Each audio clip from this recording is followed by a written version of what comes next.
မင်္ဂလာပါဒီနေ့တင်ဆက်ပေးမှာကတော့ဘဝတန်ဖိုးဆိုတဲ့ခေါင်းစဉ်လေးနဲ့ဇာတ်လမ်းလေးပဲဖြစ်ပါတယ်ဒီနေ့မှာလူငယ်လေးတဦးဟာသူ့ရဲ့အဖိုးဖြစ်သူအနာကိုသွားပြီးဘဝတန်ဖိုးဆိုတာဘာလဲအဖိုးဆိုပြီးမေးလိုက်တယ်ဒါနဲ့အဖိုးဖြစ်သူကလည်းကြောက်တုံးတုံးကိုလူငယ်ရဲ့လက်ထဲကိုထည့်ပေးလိုက်ပြီးကဲ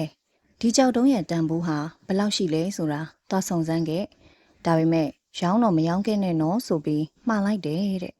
လူငယ်လေးဟာအဖိုးပေးလိုက်တဲ့ကြောက်တုံးကိုယူပြီးထွက်သွားတာပေါ့လမ်းမှာလိမ္မော်သီးရောင်းတဲ့ဆိုင်ဒီဇိုင်းကိုတွေ့တော့အထဲဝင်ပြီးကြောက်ရဲ့တန်ဖိုးကိုမေးလိုက်တယ်ဈေးတဲ့ကဒီကြောက်တုံးဆိုရင်လိမ္မော်သီး12လုံးတော့ရမယ်ယူမလားဆိုပြီးဈေးဖြတ်လိုက်တယ်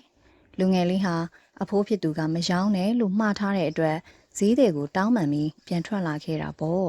ဆက်သွားပြီးမကြခင်မှာပဲဟင်းသီးဟင်းရွက်ရောင်းတဲ့ဆိုင်ဒီဇိုင်းကိုတွေ့ပြီးအဲ့လိုမျိုးဈေးတဲ့ကိုကြောက်တုံးရဲ့တန်ဖိုးကိုမေးလိုက်တာပေါ့ဒါနဲ့ဈေးတဲ့ဟာပြောင်လက်နေတဲ့ကြောက်တုံးကိုကြည့်ပြီး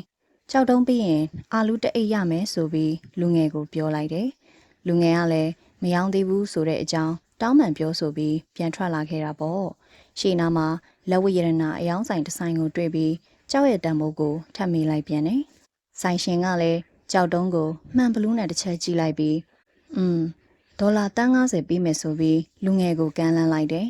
လူငယ်လဲကောင်းခါပြီးမယောင်းနိုင်သေးဘူးဆိုတဲ့အကြောင်းရှင်းပြတောင်းပန်ကဆိုင်ထဲကနေပြန်ထွက်လာခဲ့တာပေါ့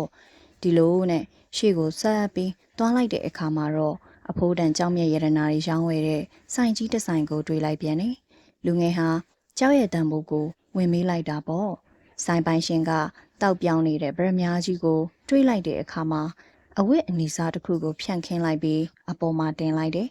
ကြောက်တုံးရဲ့ဘေးပတ်လေးကိုလှည့်ပတ်ကြည့်လိုက်ပြီးခါးကိုကိုင်းကကြောက်တုံးကိုတိတိချာချာစိုက်ကြည့်နေရင်းနဲ့ဒီလောက်အဖိုးမဖြတ်နိုင်တဲ့ဗရမ ्या ကြီးကိုဘယ်ကနေရလာတာလဲလို့လူငယ်ကိုမေးလိုက်ပြီးကဘာကြီးတစ်ခုလုံးကိုရောင်းပြီးတော့ဝယ်မဲဆိုရင်တော့ဒီလောက်တန်ဖိုးကြီးတဲ့ဗရမ ्या ကြီးကိုဝယ်နိုင်မှာမဟုတ်ဘူးလို့တန်းအတော်နဲ့ပြောလိုက်တယ်လူငယ်လေးလည်းနားမလည်နိုင်အောင်ဖြစ်ကကြက်တီတီပြီးအဖိုးဖြစ်သူထံကိုပြန်လာခဲ့လိုက်တာပေါ့အဖိုးကိုသူကြုံတွေ့ခဲ့ရတာတွေကိုပြောပြပြီးတဲ့နောက်ကဲ